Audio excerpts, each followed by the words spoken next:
ایرانی صدر نے کسی گارنٹی کے بغیر یورینیم افزودگی پروگرام نہ رکنے کا اعلان کر دیا۔ فاکس نیوز کو انٹرویو میں صدر مسعود پزشکیان نے سوال اٹھایا کہ اگر ایران تمام اقدامات بھی کر لے تو کیا گارنٹی ہے کہ اسرائیل پر کبھی حملہ نہیں کرے گا۔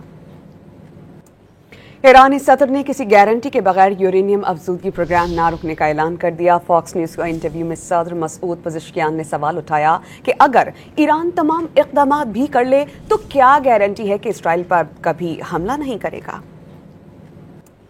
ایرانی صدر نے کسی گارنٹی کے بغیر یورینیم افزودگی پروگرام نہ رکنے کا اعلان کر دیا۔ فاکس نیوز کو انٹرویو میں صدر مسعود پزشکیان نے سوال اٹھایا کہ اگر ایران تمام اقدامات بھی کر لے تو کیا گارنٹی ہے کہ اسرائیل پر کبھی حملہ نہیں کرے گا۔ ایرانی صدر نے کسی گارنٹی کے بغیر یورینیم افزودگی پروگرام نہ رکنے کا اعلان کر دیا۔ فاکس نیوز کو انٹرویو میں صدر مسعود پزشکیان نے سوال اٹھایا کہ اگر ایران تمام اقدامات بھی کر لے تو کیا گارنٹی ہے کہ اسرائیل پر کبھی حملہ نہیں کرے گا۔